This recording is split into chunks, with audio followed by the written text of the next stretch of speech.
Hi, നമ്മുടെ ഇപ്പോൾ രണ്ടാമത്തെ ട്രിപ്പ് തക്കാളി വിളവെടുപ്പാട്ടോ. ഞാൻ മുന്നരാകെ ഇവിടെ 2 ചട്ടിയിലാണ് നമ്മൾ ടെറസിൽ വെച്ചിട്ടുള്ളത്.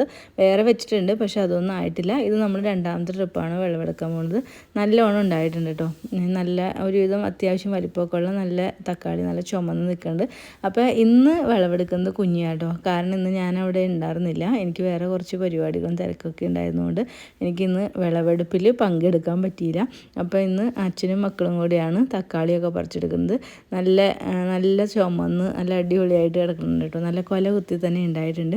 നമ്മൾ തക്കാളി തൈ ഒരു കടയിൽ നിന്ന് തന്നെ വാങ്ങിച്ചിട്ട് തന്നെയാണ് നട്ടത്. അതിൽ ചകിരിച്ചോറും ചാണകപ്പൊടിയും എല്ലുപൊടി വേപ്പിൻ മണ്ണും എല്ലാം കൂടി നല്ലോണം മിക്സ് ചെയ്തിട്ട് അതിൽ തൈ നട്ടു കൊടുത്തു. പിന്നെ നമ്മൾ ഇടയ്ക്ക് അതിന് വളമായിട്ട് ഇട്ട് കൊടുത്തത് നമ്മുടെ കൊപ്ര പിണ്ണാക്ക്, കപ്പലണ്ടി പിണ്ണാക്കില്ലേ, അത് നല്ലോണം പുളിപ്പിച്ച്, അതായത് കഞ്ഞിവെള്ളവും കൊപ്ര പിണ്ണാക്കും, പിന്നെ കൊപ്ര പിണ്ണാക്കല്ല കപ്പലണ്ടി പിണ്ണാക്ക്, അതും കഞ്ഞിവെള്ളവും, പിന്നെ ഞാൻ കുറച്ച് ശർക്കരയും കൂടി ഇട്ടായിരുന്നു കേട്ടോ.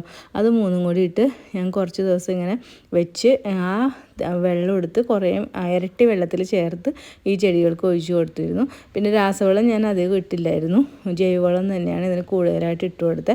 പിന്നെ നമ്മുടെ ജൈവ കമ്പോസ്റ്റ് നല്ലോണം ഇട്ട് കൊടുത്തിരുന്നു.